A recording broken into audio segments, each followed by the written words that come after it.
हरे कृष्णा। नित्यम भागवत सेवया की आज की क्लास में आप सबका हार्दिक स्वागत है। आज हम पढ़ेंगे भगवद गीता अध्याय 2 श्लोक संख्या 21।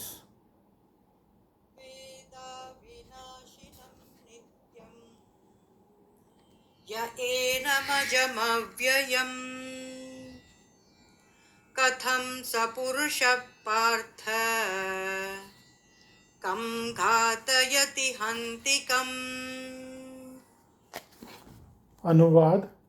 हे पार्थ, जो व्यक्ति ये जानता है कि आत्मा अविनाशी, अजन्मा, शाश्वत तथा अव्यय है, वो भला किसी को कैसे मार सकता है या मरवा सकता है। तात्पर्य श्रील प्रभुपाद द्वारा। प्रत्येक वस्तु की समुचित उपभोक्ता होती है और जो ज्ञानी होता है वो जानता है कि किसी वस्तु की कहाँ और कैसे उपयोग किया जाए। तो यहाँ पे हमें ये समझना चाहिए कि शरीर जो है, ये मनुष्य शरीर जो है, हमको 84 लाख योनियों में भटकने के बाद बड़ी मुश्किल से मिलता है। तो ये कितना उपयोगी शरीर है। तो इस शरीर को मार देना या किसी की हत्या कर देना या आत्महत्या कर लेना, ये कितना बड़ा पाप है।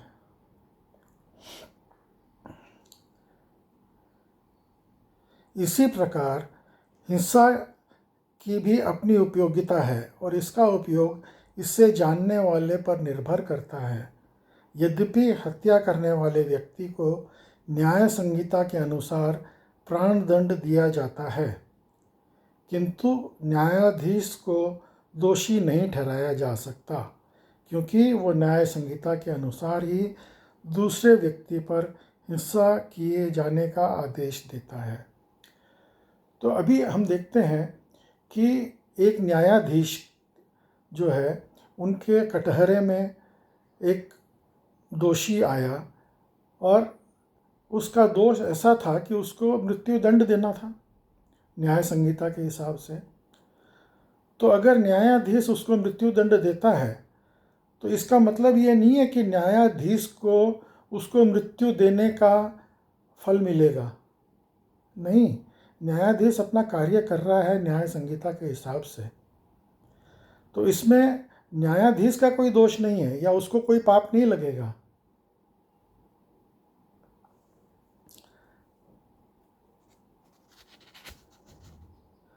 मनु के विधि ग्रंथ मनु संहिता में इसका समर्थन किया गया है। तो हमारी जो मनुष्य संस्कृति है, ये कहाँ से शुरू हुई? ब्रह्मा के पुत्र मनु से, स्वयंभुव मनु, वहाँ से हमारी ये संस्कृति चालू हुई। तो मनु ने मनु संहिता लिखी है।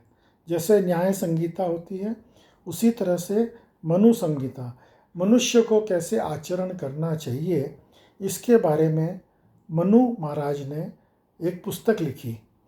उस पुस्तक का नाम है मनु संहिता।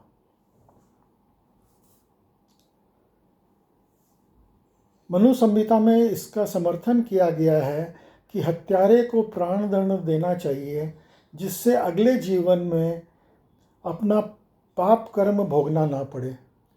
तो अगर हत्यारे को अगर मृत्युदंड मिल जाता है न्यायाधीश के द्वारा, तो उसको अगले जन्म में उसका पाप कर्म नहीं भोगना पड़ेगा, क्योंकि इसी जन्म में उसको मृत्युदंड मिल गया, उसका फल मिल गया। तो एक ही सज़ा की, एक ही अपराध की सज़ा 2 बार नहीं मिल सकती।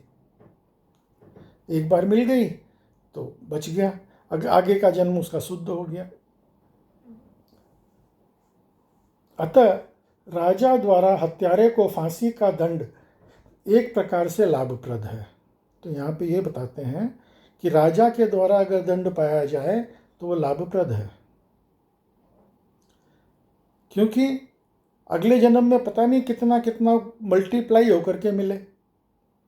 इसी जन्म में उसको काट लो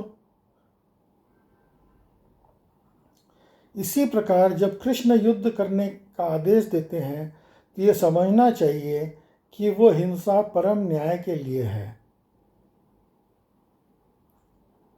और इस तरह अर्जुन के इस आदेश को पालन ये समझकर करना चाहिए कि कृष्ण के लिए किया गया युद्ध हिंसा नहीं है।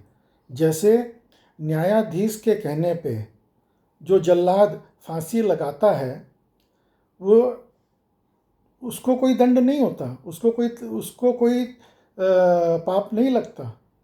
तो यहाँ पे भगवान कृष्ण जो है वो न्यायाधीश हैं और अर्जुन जो है वो उनकी आज्ञा का पालन करके युद्ध कर रहा है, तो उसको कोई पाप नहीं लगने वाला। तो जो पहले अर्जुन ने ये पूछा था कि भाई ये मेरे को पाप लगेगा, इन लोगों को मैं मार दूंगा, तो भगवान बोलते हैं नहीं, तुमको पाप नहीं लगेगा क्योंकि तुम मेरे बोलने से कर रहे हो। आगे पढ़ेंगे।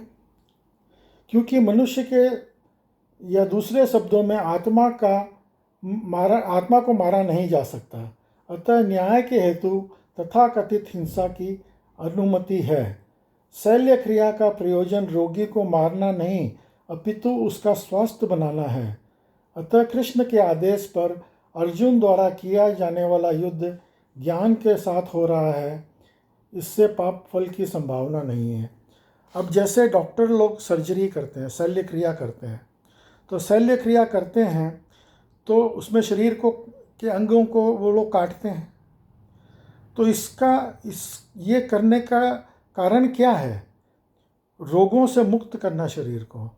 तो भगवान जो ये युद्ध करने के लिए बोल रहे हैं वो इसलिए कि भाई आज ये भीष्म और द्रोण ने जो धूर्त कीड़ा में उन्होंने सम्मिलित हुए और जो उन्होंने द्रौपदी को निवस्त्र करने की कोशिश की गई, उसके अंदर वो मौन रहे, तो उनको जो पाप लगा उसका दंड उनको मिलना चाहिए था। तो भगवान यही दंड देने के लिए कि भाई इसी जन्म में इनका दंड खत्म हो जाए,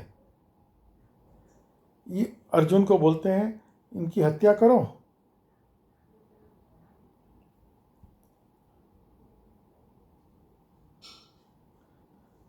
अगला श्लोक पढ़ेंगे। वासांसि जीर्णानि यथा विहाय नवानि गृह्णाति नरोपराणि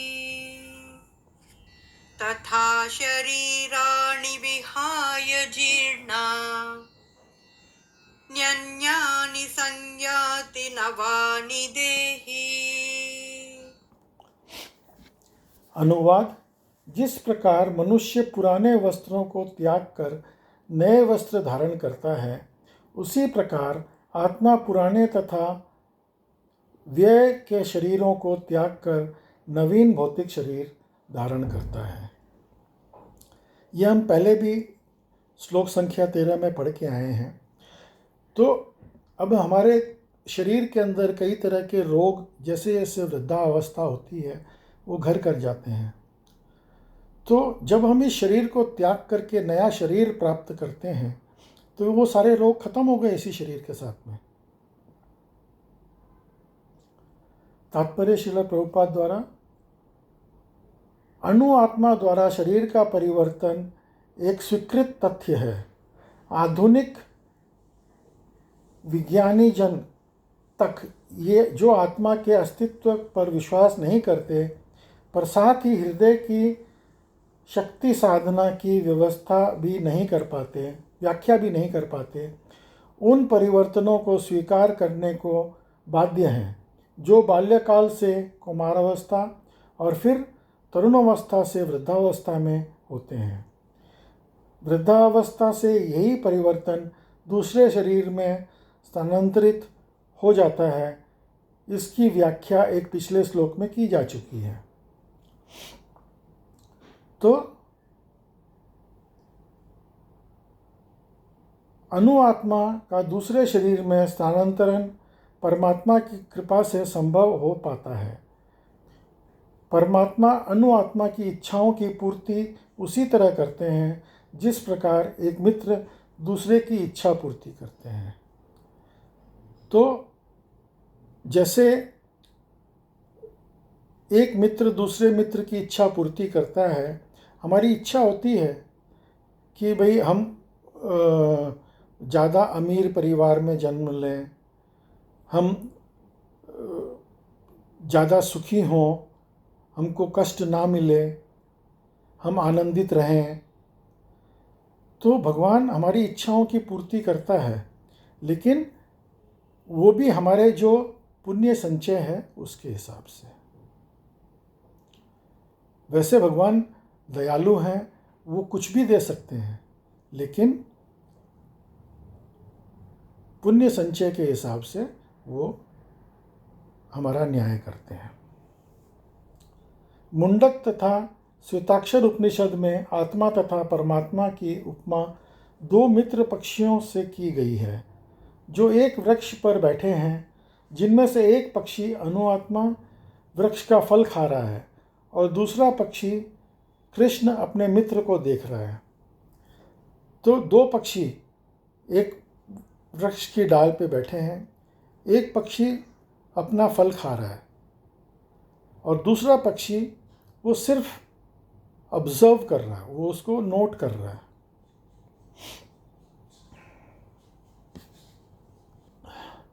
यद्यपि दोनों पक्षी समान गुण वाले हैं, किंतु इनमें से एक भौतिक वृक्ष का फल पर मोहित है, किंतु दूसरा अपने मित्र के कार्यकलापों का साक्षी मात्र है।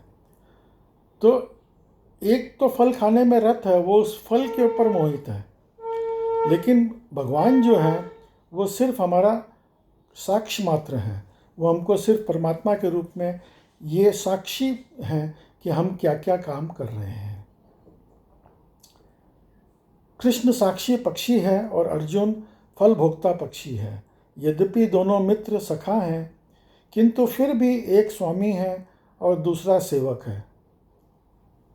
अणुआत्मा द्वारा इस संबंध की विस्मृति की ही एक वृक्ष से दूसरे वृक्ष पर जाने की, एक शरीर से दूसरे शरीर में जाने का कारण है। जीवात्मा प्रकृत शरीर रूपी वृक्ष पर अत्यधिक संघर्षशील है, किंतु जो ही वो दूसरे पक्षी को परम गुरु के रूप में स्वीकार करता है, जिस प्रकार अर्जुन कृष्ण का उपदेश ग्रहण करने के लिए स्वेच्छा से उनकी शरण में जाता है, त्यों ही परतंत्र पक्षी तुरंत ही सारे शोकों से विमुक्त हो जाता है। तो जैसे ही अर्जुन ने भगवान की शरण ग्रहण करी, ये 7वें श्लोक में हमने आगे पीछे पढ़ा है कि अर्जुन भगवान की शरण में जाता है कि भाई मैं आपका शिष्य हूँ। तो जैसे ही वो उनकी शरण में जाता है, वो तुरंत सारे शोकों से विमुक्त हो जाता है। तो भगवान जो हैं उसके तुरंत सारे शोक को हर लेते हैं। मुंडक उपनिषद तथा श्वेताक्षर उपनिषद समान रूप से इसकी पुष्टि करते हैं। यद्यपि दोनों पक्षी एक ही वृक्ष पे बैठे हैं, किंतु फल खाने वाला पक्षी वृक्ष के फल के भोक्ता के रूप में चिंता तथा विषाद में निमग्न है। यदि किसी तरह से वो अपने मित्र भगवान की ओर उन्मुख होता है और उसकी महिमा को जान लेता है, तो वह कष्ट भोगना वाला पक्षी तुरंत समस्त चिंताओं से मुक्त हो जाता है। तो हम जो है, हम सिर्फ अपने कर्म के अंदर लगे हुए हैं, हम भगवान की तरफ ध्यान ही नहीं देते। भगवान की भक्ति जो है वो हमेशा हमारे लिए लास्ट प्रायोरिटी है। जिस दिन काम ज़्यादा हुआ तो क्या करेंगे, अरे आज चलो आज आरती नहीं करते हैं, चलो आज भगवान को भोग नहीं लगाते हैं। सबसे पहले भगवान का नंबर हम पहले काट देते हैं, जो कि सबसे इम्पोर्टेंट है। अब टाइम मैनेजमेंट के बारे में हार्वर्ड यूनिवर्सिटी की एक आपको बात बताता हूँ। एक बार हार्वर्ड यूनिवर्सिटी के अंदर, जो विश्व की सबसे बड़ी यूनिवर्सिटी है, बिजनेस यूनिवर्सिटी, वहाँ पे एक प्रोफेसर एक लेक्चर दे रहा था और उसके सारे, अब वहाँ पे जो स्टूडेंट हैं वो भी सब बहुत ही चतुर स्टूडेंट्स होते हैं। तो वो लोग बैठे हुए थे, सुन रहे थे लेक्चर। तो प्रोफेसर जो है वो एक ड्रम उनको दिखा करके पूछता है, इज़ दिस ड्रम एम्प्टी? तो सब कुछ बोलते हैं यस। फिर उसके बाद में प्रोफेसर जो है उस ड्रम के अंदर बड़े बड़े पत्थर भर देता है। फिर वो उनसे पूछता है, is the drum full now? तो स्टूडेंट बोलते हैं यस। फिर वो प्रोफेसर क्या करता है, छोटे छोटे कंकड़ लेके आता है और उस ड्रम के अंदर और डाल देता है। तो जो बड़े बड़े पत्थरों के बीच में जो जगह है उसके अंदर वो छोटे छोटे कंकड़ भर जाते हैं। फिर वो पूछता है स्टूडेंट्स से, is the drum full now? अब स्टूडेंट्स तो बड़े होशियार थे, तो वो देखे यार हमारा तो पोपट बन गया, इसने जो है वो पहले ही हमको पूछ लिया, हमने बोला फुल है और उसके बाद में भी उसके अंदर उसने कंकड़ डाल दिए। तो वो चुप बैठे रहे। फिर प्रोफेसर जो है थोड़ा बालू लाता है और उस बालू से उसके अंदर डाल देता है, तो बालू भी उसके अंदर आ जाती है, जगह बन जाती है। तो फिर वो पूछता है, is the drum full now? Student तमाशा देख रहे हैं चुपचाप बैठे बैठे। फिर टीचर जो है वो थोड़ा पानी लेके आता है और उसके अंदर पानी भी डाल देता है, पानी भी आ जाता है उसके अंदर। फिर बोलता है, now the drum is full. तो कहने का तात्पर्य प्रोफेसर ये बताते हैं कि टाइम मैनेजमेंट जो है, अगर हम बड़े बड़े कार्य पहले करें तो छोटे कार्य के लिए फिर भी जगह बन जाएगी। तो अगर हम जो इम्पोर्टेंट कार्य पहले करेंगे तो अनइम्पॉर्टेंट कार्य, छोटे छोटे कार्य हैं, उसके लिए भी हमारे को जगह टाइम मिल जाएगा। लेकिन अगर हम इस प्रोसेस को उल्टा कर देते, सबसे पहले पानी डाल देते, तो ड्रम फुल हो जाता। फिर उसके अंदर बालू की जगह बालू डालते तो जगह नहीं है, पानी बाहर गिर जाता। फिर उसके अंदर कंकड़ डालते तो वो उसके लिए भी जगह नहीं है। और फिर उसके अंदर बड़े पत्थर का तो सवाल ही नहीं है। तो टाइम मैनेजमेंट मतलब हमको हर चीज़ को सही समय पे करना चाहिए और किससे पहले करना है और किससे बाद में करना है। ये अगर प्रायोरिटी हम फिक्स करेंगे कि भक्ति हमारे जीवन की प्रायोरिटी है, जिसके लिए ये जन्म हमको मिला है, तो हम जो है इस जीवन को सही तरीके से व्यापन कर पाएंगे। आगे बढ़ेंगे। अब अर्जुन ने अपना मुख अपने शाश्वत मित्र कृष्ण की ओर फेरा है और उससे भगवत गीता समझ रहा है। इस प्रकार वो कृष्ण से श्रवण करके भगवान की परम महिमा को समझकर शोक से विमुक्त हो सकता है। तो भगवत गीता को समझने से वो शोक से, जो उसको शोक था, उस शोक से वो विमुक्त हो जाता है। यहाँ भगवान ने अर्जुन को उपदेश दिया है कि वह अपने पितामह तथा गुरु का देहांतरण पर शोक प्रकट न करे, अपितु उसे इस धर्म युद्ध में उनके शरीरों का वध करने में प्रसन्नता होनी चाहिए, जिससे वो विभिन्न शारीरिक कर्म फलों से तुरंत मुक्त हो जाए। तो जो उन्होंने दुष्कर्म किए हैं इस शरीर के अंदर, उस कर्मों से उनकी मुक्ति हो जाएगी दंड पाके। बलि वेदी पर या धर्म युद्ध में प्राण को अर्पित करने वाला व्यक्ति तुरंत शारीरिक पापों से मुक्त हो जाता है और उच्च लोक को प्राप्त होता है। अतः अर्जुन को शोक करना भक्ति संगत नहीं है, युक्ति संगत नहीं है। अभी पहले के ज़माने में राजसूय यज्ञ, गोमेध यज्ञ, अश्वमेध यज्ञ किया जाता था। उस यज्ञ के अंदर, अश्वमेध यज्ञ के अंदर वो अश्व की बलि चढ़ाई जाती थी। तो उस बलि को चढ़ाने से उसकी जीव की हत्या नहीं होती थी। उस अश्व को तुरंत एक देव पुरुष का शरीर प्राप्त हो जाता था बलि के बाद, और वो सीधा भगवान के धाम में चला जाता था। तो यहाँ पे यही स्ट्रेस किया गया है कि हमको भगवान की न्याय संहिता का पालन करना चाहिए। भगवान अगर ये बोल रहे हैं कि ये न्यायोचित है तो वो न्यायोचित है और वही परफेक्ट है।